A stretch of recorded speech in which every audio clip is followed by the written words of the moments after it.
सभी मिलकर के गायत्री मंत्र का उच्चारण करते हैं।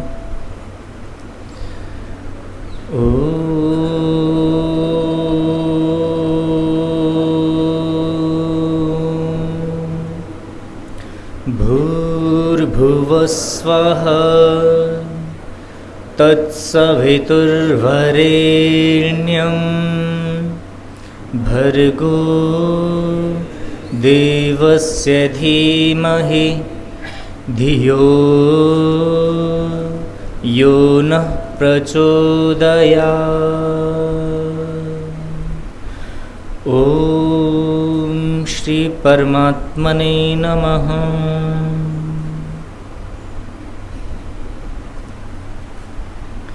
पवित्र यज्ञशाला की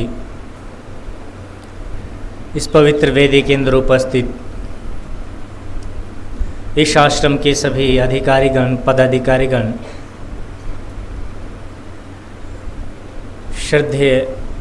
श्रद्धामयी वंदनीय मातृशक्ति, उपस्थित धर्म प्रेमी सज्जनों, कल हम राष्ट्रीय उत्सव मना रहे थे 15 अगस्त का।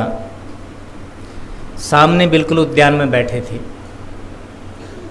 कार्यक्रम बड़ा सुंदर चल रहा था और उसके बाद में जब कार्यक्रम पूर्ण हुआ तो उसके बाद में जय घोष होने लगा। एक सज्जन जय घोष करवाने लगे और जय घोष करवाते समय उन्होंने एक बात कही, पता नहीं आपका ध्यान है कि नहीं है। उन्होंने कहा कि मैं उच्चारण करता हूँ, आप लोगों को पीछे पीछे बोलना है। और उन्होंने कहा कि मैं बोलूँगा, जो बोले सो अब है, आप मेरे पीछे बोलना। उन्होंने उच्चारण किया जो बोले सो अब है, और हमने उच्चारण किया वैदिक धर्म की जय। उन्होंने रोक करके उन्होंने कहा कि वैदिक धर्म की जय, ये ऐसा नहीं बोलना। उन्होंने कहा सत्य सनातन वैदिक धर्म की जय बोलना है। सत्य सनातन वैदिक धर्म की जय। ये वैदिक धर्म में और सनातन धर्म में और सत्य सनातन धर्म में कोई फर्क है? आज मैं थोड़ी सी चर्चा, थोड़ा सा विचार उसी बिंदु को लेकर के कर रहा हूँ जो कल ये मुझे जानने में आया। सनातन धर्म क्या है, इसके ऊपर बड़ी चर्चाएं चलती हैं, लेकिन समझ नहीं बन पाती।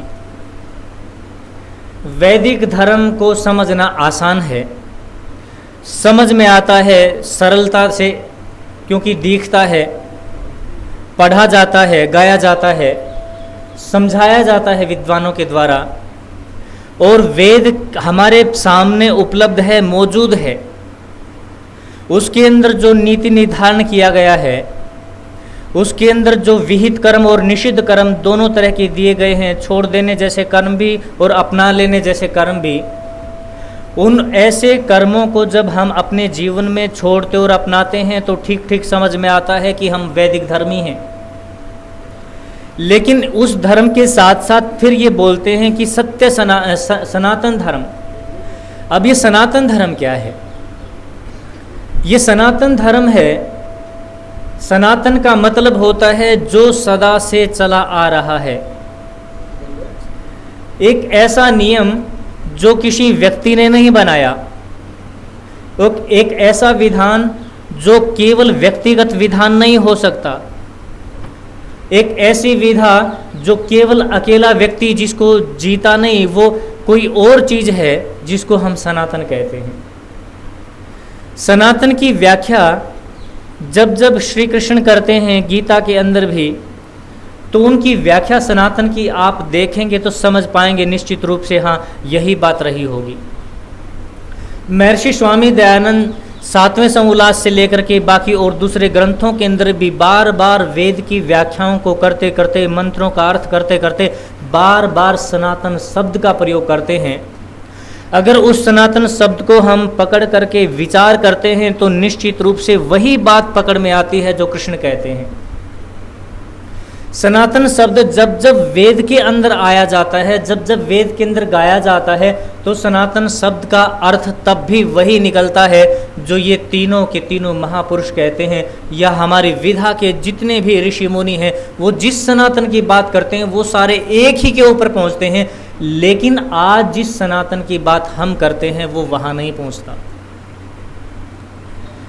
जिस सनातन की बात हम छोटे से बच्चे से लेकर के देख लो कि भाई नहीं नहीं हम ये करने वाले नहीं हैं, हम ये नहीं मानते, हम ऐसा जीवन जीने वाले नहीं हैं, क्योंकि हम सनातनी हैं। सनातनी हैं, और सनातनी का मतलब है वो लोग बस तिलक लंबा लगा लेते हैं और कहते हैं कि तिलक तो हम इसलिए लगाते हैं क्योंकि हम सनातनी हैं। हमारी चोटियां लंबी इसलिए हैं, कंधों के ऊपर से इसलिए होकर के आती हैं क्योंकि हम सनातनी हैं। हमारी पूजा पद्धति का एक तरीका है, उस तरीके से जब हम पूजा पद्धति करते हैं तो हमारे पीछे उसका एक कारण हम बताते हैं, जनाते हैं, तो वहाँ हम यही उदाहरण देते हैं क्योंकि हम सनातनी हैं। लेकिन जिस सनातन की बात कृष्ण करते हैं, जिस सनातन की बात महर्षि स्वामी दयानंद करते हैं, जिस सनातन की बात आचार्य शंकर करते हैं, वो सनातन का एक भी लक्षण यहाँ मौजूद नहीं होता, क्योंकि सनातन का संबंध इस परंपरा से, इस पद्धति से है ही नहीं। सनातन तो एक ऐसी व्यवस्था है, एक ऐसी व्यवस्था है जो प्रकृति के अंदर बांध दी गई है। एक ऐसी व्यवस्था है सनातन तो जो परमात्मा के द्वारा विधान एक प्रकृति को दिया गया है। उस प्रकृति के अंदर जो विधान परमात्मा ने दिया है कि इन परमाणुओं के साथ में इस तरह का सम्मेलन होगा तो इस तरह के पदार्थ बनेंगे। जब परमात्मा ने प्रकृति को रचा और प्रकृति को रचते ही जो पहली क्रिया हुई महतत्व जो बना, तो महतत्व के बनने में जो प्रकृति के भीतर परमात्मा की सन्निधि आने से, परमात्मा का मिलाप आने से, परमात्मा की चेतना आने से जो क्रिया उत्पन्न हुई, उस क्रिया का नाम सनातन है। इतने पीछे की बात है ये। उसको ऋत कहा है, ऋषियों ने ऋत कहा है, वेद ने भी ऋत कहा है। हम जब संध्या के अंदर मंत्रों को पढ़ते हैं ऋतंच सत्यंच, ये जो ऋत और जो ये सत्य है ना, यही ऋत और सत्य, सत्य सनातन परंपरा है। जब परमात्मा ने इस प्रकृति को बनाने के लिए अपनी क्रिया, अपनी आभा दी, अपना सन्निवेश दिया, अपनी चेतना दी, तो इस प्रकृति के अंदर आंदोलन पैदा होने लगा, विक्षोभ पैदा होने लगा, क्रिया पैदा होने लगी। अब ये क्रिया फिर निर्माण करने लगी। इस निर्माण की प्रक्रिया के अंदर जो जो परमात्मा की व्यवस्था घटती चली गई, जो जो पदार्थ जैसे जैसे गुण धर्म और स्वभाव का बनता चला गया, और जिस जिस पदार्थ से जो जो पैदा होना है वो पैदा होता चला गया। ये पैदा होने की और बनने की जो परंपरा है ना, ये जो धर्म है पैदा होने का, इसको कहते हैं सनातन धर्म। ये सनातन धर्म कितना व्यापक है। ये जैसे सनातन धर्म ब्रह्मांड के अंदर काम करता है, वैसे ही छोटे रूप में इस पिंड के अंदर भी सनातन धर्म काम करता है। जब ठीक हम माँ के गर्भ के अंदर होते हैं और पहला बिंदु जब मिलता है माता पिता का, तो हमारी पहली जो प्रक्रिया पैदा होती है, प्रकृति पैदा होती है, वहाँ जो पद्धति बनने का काम होता है, वहाँ से हमारे भीतर भी सनातन धर्म की उत्पत्ति होती है, वहाँ भी सनातन धर्म का प्रारंभ होता है। और वो सनातन धर्म वो होता है जो प्रकृति की व्यवस्था है और जो परमात्मा की व्यवस्था है, वो मेरे छेड़े नहीं छेड़ी जा सकती, वो मेरे बनाए नहीं बनी जा सकती, वो मेरे कहे नहीं हो सकती। वो ऐसी व्यवस्था है जिसको मैं नहीं तोड़ सकता, जिसको मैं नहीं रोक सकता। वो व्यवस्था ऐसी है, वहाँ आत्मा आती है, आत्मा की सन्निधि आती है, और उसके साथ में मन और प्राण जब काम करने लगते हैं, मन पर उसका आत्मा के ज्ञान के अनुसार काम करता है और प्राण फिर प्रयत्न के अनुसार काम करता है। मन कहता है कि ये बना, अब प्राण 10 भागों में बट करके उस व्यवस्था को बनाने लगता है। ये जो बनने की प्रक्रिया है ना, ये सनातन प्रक्रिया है। मेरे जो अंगों का निर्माण हो रहा है ना, ये उसी प्रक्रिया से हो रहा है, वो उसी का धर्म है। मेरे अंदर चेहरे के ऊपर अगर 4 आँखें हों तो ये सनातन धर्म को ठीक ठीक घोषित नहीं करती, क्योंकि प्रकृति ने मनुष्य के अंदर जो व्यवस्था पैदा कर दी है मनुष्य बनने के अंदर, उसके अंदर तो 2 ही आँखों का विधान किया था। अगर तीसरी आँख आ गई है तो कहीं न कहीं उस व्यवस्था के अंदर कोई न कोई ऐसा विच्छेद पैदा हो गया है, कहीं न कहीं कोई विशुद्धि पैदा हो गई है, कोई परमाणु ऐसे जो नहीं दिए गए हैं उस व्यक्ति के अंदर। अगर मेरे अंदर 3 पैर आ गए हैं, मैं विकृत पैदा हो गया हूँ, वो सनातन परंपरा का हिस्सा नहीं हो सकता। इसका कहने का मतलब ये है कि सनातन जो धर्म था वो धर्म यहाँ बिगड़ गया है। हम जो ऋषियों की बातें करते हैं ना, वेद किसकी बात करता है? वेद परमात्मा के उसी विधान की बात करता है। परमात्मा ने सृष्टि को कैसे बनाया, मैंने पहले भी एक बात कही थी कि हमारी जो सारी वैदिक परंपरा है वो प्रकृति को बताने वाली है, प्रकृति की व्यवस्था को बताने वाली है, परमात्मा को बताने वाली नहीं है। क्योंकि हमारे पास में जो जीवन की श्रृंखलाएं चलती है ना, जन्म जन्म जो चलती हैं श्रृंखलाएं, वो केवल प्रकृति को जानने के लिए चलती हैं। और जब प्रकृति को ठीक ठीक हम जान लेते हैं तो सनातन धर्म को ठीक ठीक जान लेते हैं। और सनातन धर्म को जब तक आदमी ठीक ठीक नहीं जान सकता तब तक अपने धर्म को भी नहीं जान सकता। जब तक अपने धर्म को नहीं जान सकता तब तक वो अपने आत्मा के स्वरूप को भी नहीं पा सकता। और जब तक आत्मा के स्वरूप को नहीं पा सकता तब तक वो वैदिक धर्मी नहीं हो सकता। और जब तक वो वैदिक धर्मी नहीं होगा तब तक वो आर्य नहीं हो सकता। हम गर्व से कहते हैं ना कि हम आर्य हैं, ये बातें वैसी नहीं। आर्य का मतलब क्या? ऋषि ने कहा है ईश्वर पुत्र आर्य। ईश्वर का जो पुत्र है अर्थात ईश्वर की जो परंपरा को लेकर के चलने वाला, पुत्र का मतलब केवल ये नहीं होता जो आज संसार के अंदर है, नहीं। पुत्र का मतलब होता है जो पिता की संपत्ति का अधिकारी बनता है, जो परमात्मा के सिद्धांत, जो पिता के सिद्धांतों का अनुयायी बनता है और जो पिता के बताए गए और चले गए पथ का अनुगमन करने वाला होता है, वो पुत्र होता है। इसलिए जब ऋषियों ने इस आर्य की परिभाषा को बांधा तो हमने अपने आप को आर्य कहा था। और आर्य का मतलब होता है वैदिक धर्मी, और वैदिक धर्मी का मतलब होता है सनातन धर्मी, और सनातन धर्मी का मतलब होता है जो परमात्मा की व्यवस्थाओं को ठीक ठीक जानता है, ठीक ठीक मानता है और ठीक ठीक देखता है। अब इस विधान के अंदर आप देखो, क्या आपके वस्त्र हैं इस व्यवस्था के अंदर, इस धर्म के अंदर? नहीं है। आपके बड़े बाल या छोटे बाल या चोटियां हैं? नहीं है। आपका लंबा टीका या कोई विधान, हाथों के अंदर कोई आभूषण डालना? नहीं है। ये उस व्यवस्था के हिस्से नहीं है। ये जो सनातन व्यवस्था है ये सार्वभौम व्यवस्था है, हम सब के लिए एक जैसी व्यवस्था है। जो आपके लिए है वो मेरे लिए है, वही कुत्ते के लिए है, वही गधे के लिए है, वही इन पशु पक्षियों के लिए है, वही इन सब पेड़ पौधों के लिए, वही पहाड़ों के लिए भी है।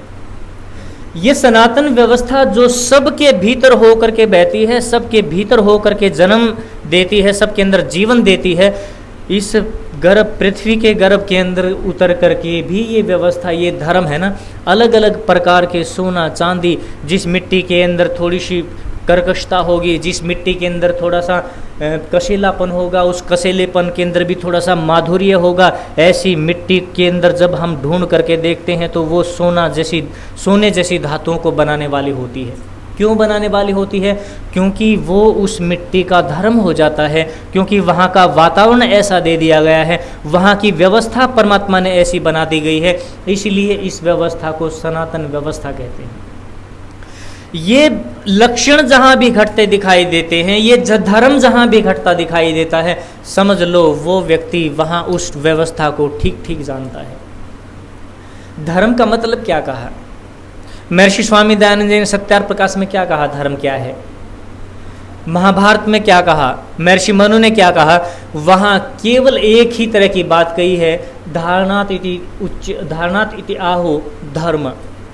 जिसको धारण किया जाता है, अर्थात जो हमें धारण करता है, ये दोनों बातें घटती हैं। जिसके कारण मेरा वजूद है, जिसने मेरी इस संरचना को बना दिया है, जिसके कारण मेरी आंखें देख पा रही हैं, जिसके कारण मेरी वाणी बोल पा रही है, जिसके कारण मेरे ये हाथ उठ रहे हैं, उस व्यवस्था को धर्म कहते हैं जो हमें धारण किए हुए है।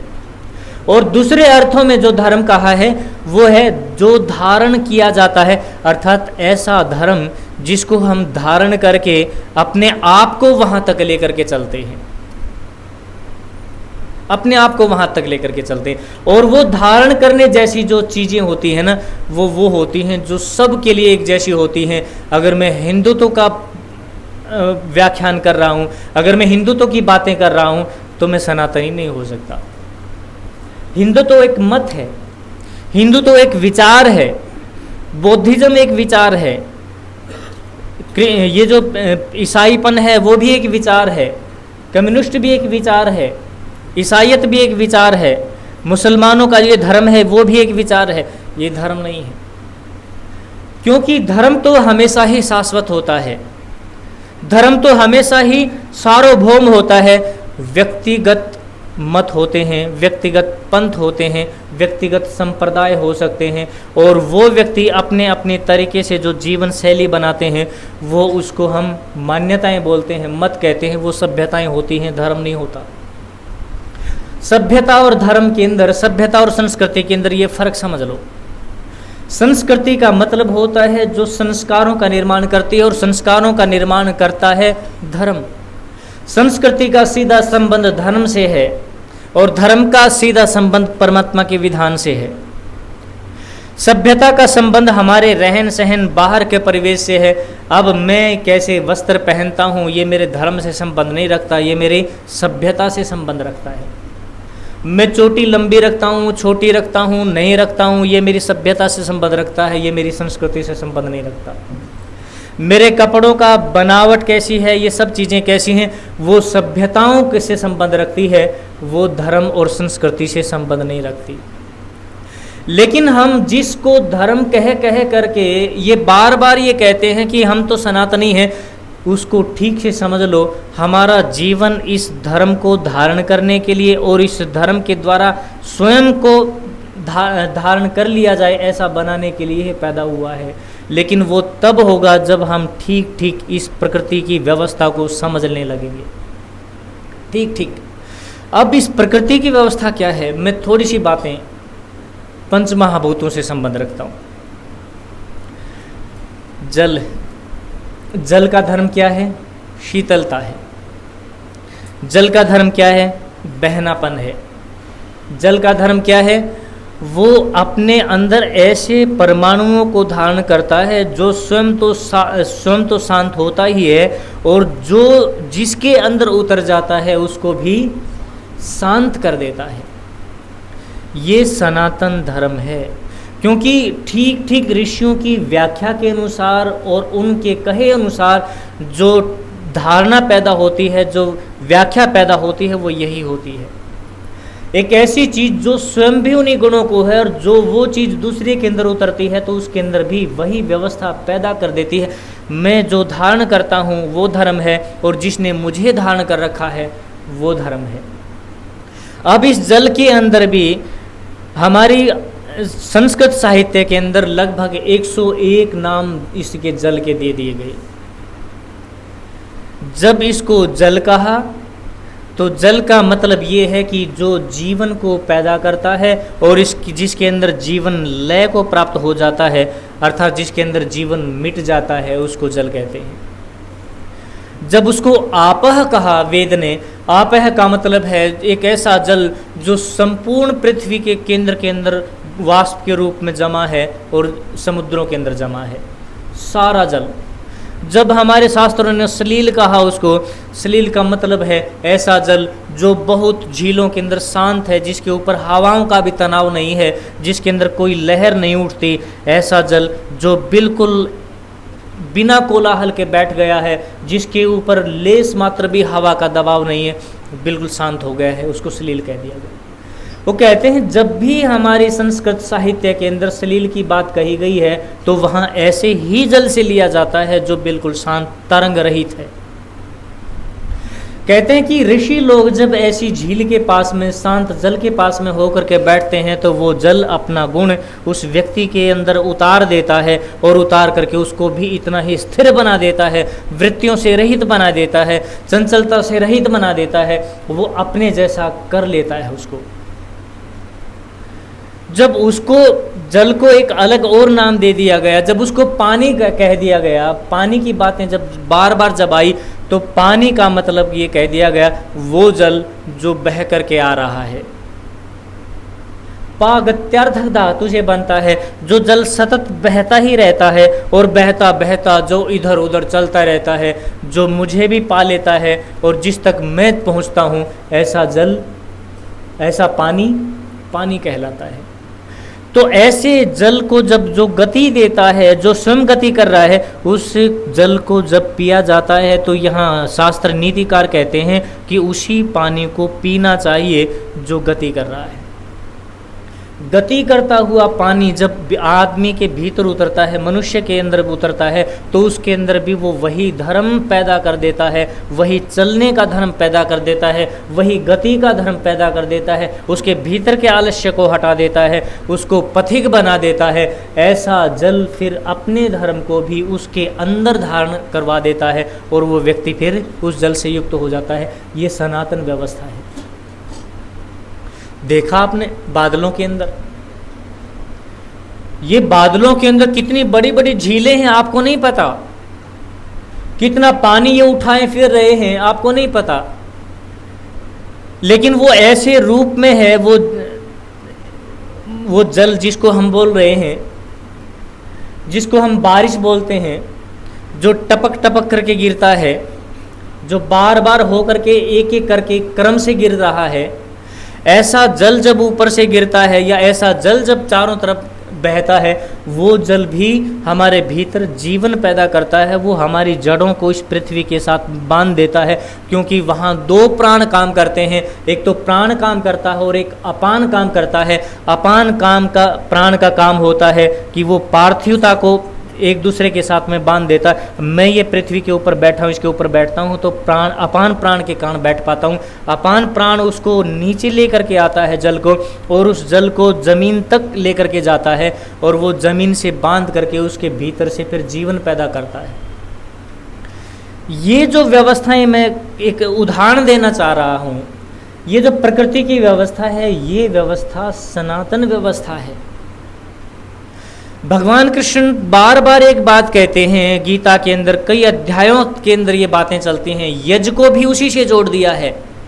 4-5 अध्यायों के अंदर बार बार यज्ञ की बातें कही गई हैं, और उस यज्ञ को भी परमात्मा इस व्यवस्था से जोड़ दिया गया है। वहाँ कहा है कि यज्ञीय व्यक्ति तो वो है जो इस प्रकृति की व्यवस्था के अनुकूल जीवन जी करके और इस प्रकृति का सहायक बनता है, इस व्यवस्था का सहायक बनता है।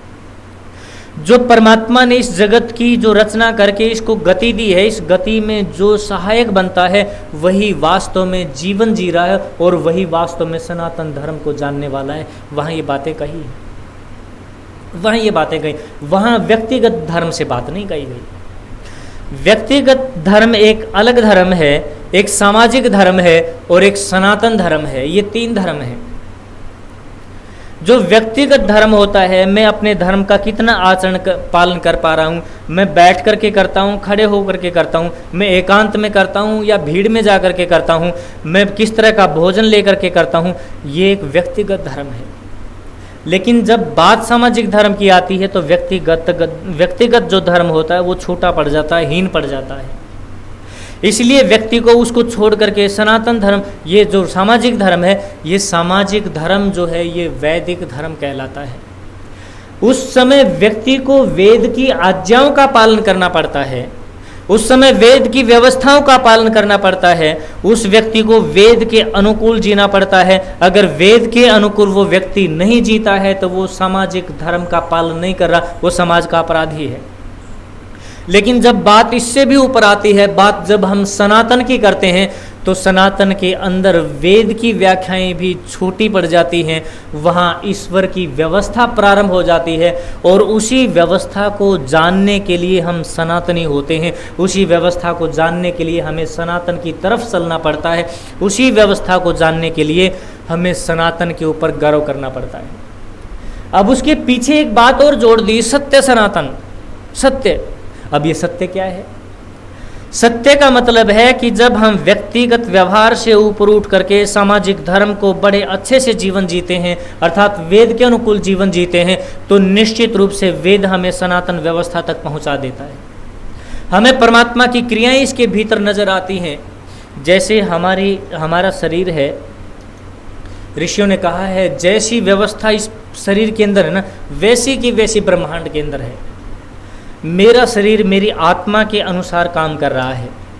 मेरे शरीर के अंदर कहीं कट लग जाता है, कोई घाव हो जाता है, तो मेरी आत्मा ने इस शरीर के अंदर एक व्यवस्था दे रखी है कि अपने आप को उसको सी ले, वो अपने आप को उसको व्यवस्थित कर ले, फिर से ठीक कर ले, फिर से एक नई रचना बना ले। ऐसी की ऐसी व्यवस्था इस ब्रह्मांड के अंदर है, क्योंकि इस ब्रह्मांड की आत्मा परमात्मा है। जब तक परमात्मा को हम आत्मा, इस ब्रह्मांड की आत्मा स्वीकार नहीं करेंगे, तब तक ये सनातन व्यवस्था समझ में नहीं आ सकती। जैसे मेरी ये उंगली आत्मा नहीं होते हुए भी हिल रही है, ये आत्मा नहीं है तो भी ये हिल रही है। मेरी आंखें आत्मा न होते हुए भी देख रही हैं, मेरी वाणी आत्मा नहीं होते हुए भी ये बोल रही है, लेकिन इसके पीछे कहीं न कहीं कारण तो आत्मा ही है, आत्मा ही। इसी प्रकार इस सृष्टि के अंदर भी ये जो व्यवस्थाएं चल रही हैं, ये व्यवस्थाएं जिस रूप में काम कर रही हैं, उसके पीछे परमात्मा की आत्मा काम कर रही है, परमात्मा की जो चेतना की सन्निधि है वो काम कर रही है। जैसे मेरा शरीर काम कर रहा है, ठीक वैसे ही हम यहीं जब टायर जला दिए जाते हैं ना, जब केमिकल जला दिया जाता है, तो उस केमिकल के जलाने से इस प्रकृति के अंदर व्यवधान पैदा होता है, विकार पैदा हो जाता है, घाव पैदा हो जाता है। लेकिन ये प्रकृति के अंदर ये व्यवस्था परमात्मा ने दी है कि वो उसको सीलना चाहती है, वो उसको फिर से ठीक करना चाहती है।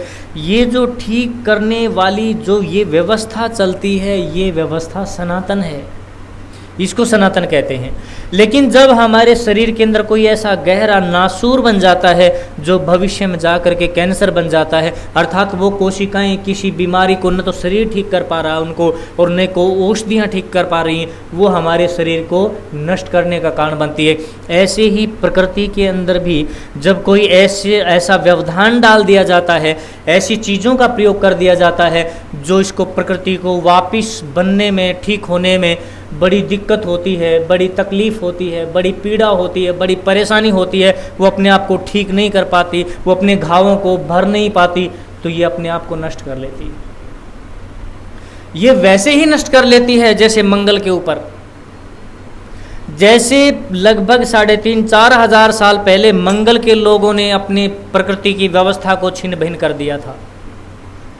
वो दोबारा अभी तक अपना वातावरण नहीं बना पाया वो ग्रह, नहीं तो कितना हमारे इस धरती का और मंगल का तो कितना गहरा संबंध था। हमारा तो ज्ञान विज्ञान वहाँ तक आता था, वहाँ के वैज्ञानिक यहाँ आते थे, बहुत गहरा संबंध था। लेकिन उन्होंने उस व्यवस्था को बिगाड़ लिया, जैसे हम आज बिगाड़ने के ऊपर हैं भारत की व्यवस्था को। ये जो अपने आप को सनातनी कहता है, और जो व्यक्ति ये समझता है कि सनातन धर्म में समझूं, तो उस व्यक्ति को ये सब समझ लेना चाहिए कि सब पानी की व्यवस्थाएं, सब जल की व्यवस्थाएं, सब ये वायु की व्यवस्थाएं, ये सब सनातन व्यवस्थाएं हैं। अगर इनको व्यक्ति व्यवधान करके अपने आप को सनातनी कहता है तो नहीं हो सकता।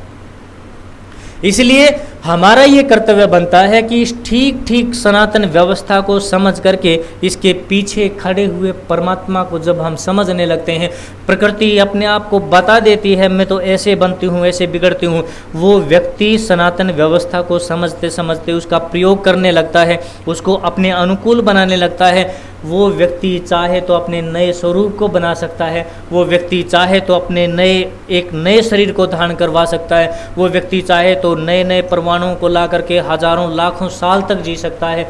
वो व्यक्ति अगर ठीक सनातन व्यवस्था को जानता है, ठीक, क्योंकि उसको वो होती हुई व्यवस्था जो दिखाई देती है वो उसको समझ लेता है। अब ये कहते हैं कि जो इस व्यवस्था को ठीक समझ लेता है तो वो उसके पीछे खड़ी हुई एक सत्य सनातन एक ऐसी चीज को पा लेता है जिसका प्रकाश उसके अंदर उतर रहा है, जिसकी क्रिया उसके अंदर उतर रही है, और वो चीज़ उसको दिखाई देता है परमात्मा। उसको कोई भगवान कहे तो कहे, उसको कोई परमात्मा कहे तो कहे, उसको कोई खुदा कहे तो कहे, उसको कोई ईश्वर की संज्ञा दे तो दे, उसको कोई ओम के नाम से पुकारे तो पुकारे, लेकिन वहाँ एक शब्द है जो ऋषि बार बार कहते हैं, वो सत्य शब्द है। नाम हो सकता है कोई भी आप लो, नाम को कोई बातें नहीं, नाम तो संज्ञावाचक चीज़ें हैं, ये तो गुणों के अनुसार बदलती रहती हैं। कितने नाम दे दिए हैं हम सब ने, वैदिक धर्म उसके अंदर संस्कृति के अंदर भगवान के सैकड़ों नाम दे दिए, लेकिन उसका एक ही नाम अगर आप पीछे जा कर के देखते हैं, जिसको हम ओम कहते हैं, जिसको हम उससे भी और छोटा नाम देना चाहते हैं, तो वो सत्य है उसका नाम।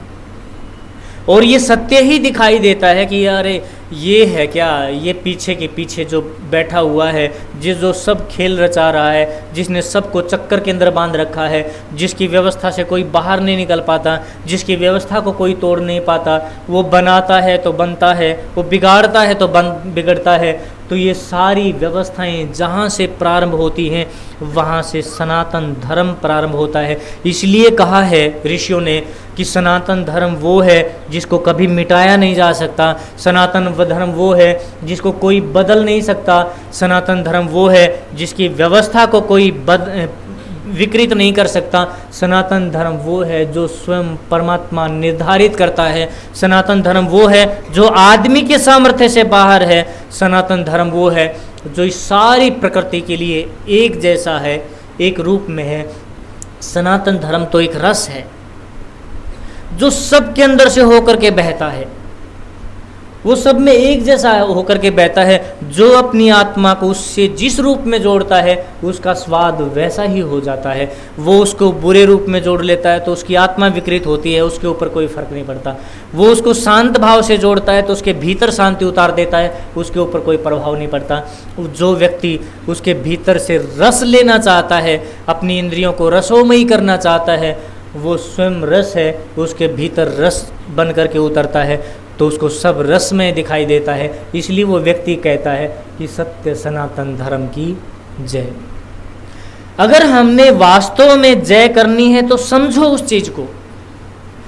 जब तक किसी चीज को नहीं समझ सकते तब तक उसकी जय नहीं कर सकते, क्योंकि जय का मतलब होता है हमने उसको स्वीकार कर लिया है। जय का मतलब होता है कि हमने उसको जीना शुरू कर दिया है। जय का मतलब है हमने उसको अपने भीतर धारण करके हमने अपने आप को वैसा बना लिया है। जय का मतलब है कि हमने इस समष्टि के पीछे जो शक्ति काम कर रही है, चेतना काम कर रही है, हमने उस सत्य स्वरूप को पा लिया है, तब जय है। नहीं तो ये जय नहीं कहलाती। हम करें जय, लेकिन इस जय को अब आगे जब भी आपके भीतर ये बोध पैदा हो कि मैं वैदिक धर्म की जय करने वाला हूँ, मैं सत्य सनातन धर्म की जय करने वाला हूँ, सत्य सनातन धर्म की जय जब हम करें, इस शब्द के साथ में अर्थ उतर जाना चाहिए और अर्थ के साथ में इसका बोध उतर जाना चाहिए, भाव उतर जाना चाहिए कि मैं उस परमपिता परमात्मा का पुत्र हूँ, उसकी व्यवस्था को मैं धारण करके चल रहा हूँ। और उसकी व्यवस्था क्या है? ये सारी समष्टि उसकी व्यवस्था है, ये सारी प्रकृति उसकी व्यवस्था है। तब जा कर के हम सनातनी बन पाते हैं, तब जा कर के हम सनातन धर्म की जय करने के अधिकारी हो पाते हैं, तभी हम आर्य बन पाते हैं। आप लोगों ने मेरी इन बातों को बड़े ध्यान से सुना, मैं आप लोगों का धन्यवाद करता हूँ। ओम शांति शांति शांति ओम।